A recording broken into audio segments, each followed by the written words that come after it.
At least 27% students do not have the access to smartphones or laptops to attend online classes, while 28% students and parents believe intermittent or lack of electricity is one of the major concerns hindering teaching learning, according to a survey by the NCERT.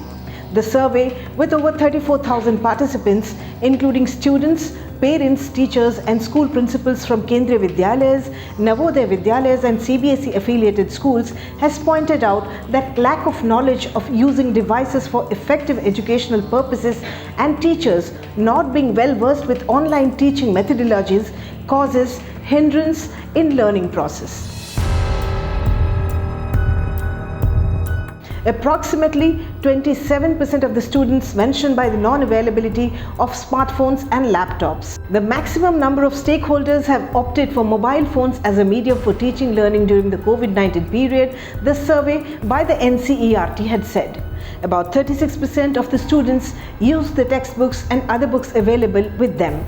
Laptops were the second most favored option amongst teachers and principals. Television and radio were the least utilized devices for the teaching learning in the pandemic situation. The absence of enriched interaction between the teacher and the students was one of the reasons, as identified the stakeholders, the report added.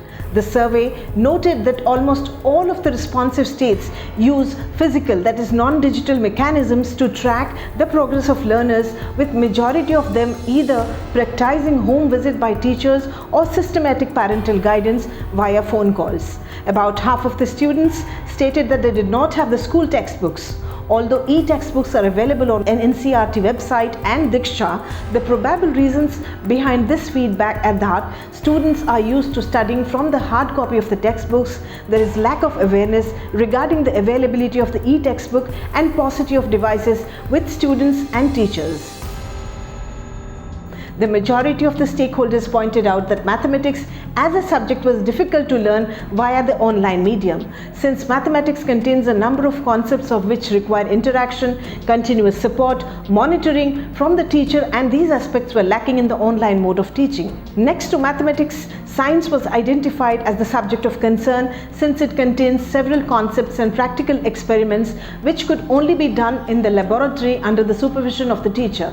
A few stakeholders also found social science as a difficult subject to grasp through online classes. The survey said that around 17% of students identified languages as being a difficult subject to learn through the online medium. Many students and parents felt the need for physical education classes through online mode, as physical fitness is the need of the hour to combat this pandemic.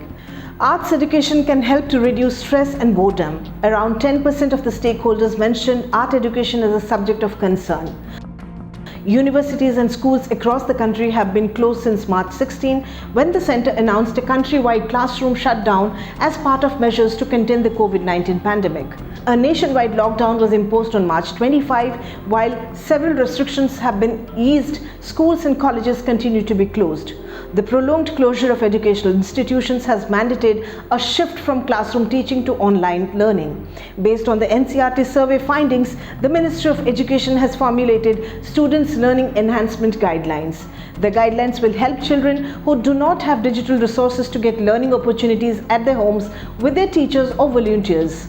Apart from this, it will also help in our efforts to overcome the learning deficiencies of all those students who are learning at home through various alternative ways using radio, television or smartphone. This was stated by the Union Minister of Education, Ramesh Pokhriyal Nishank.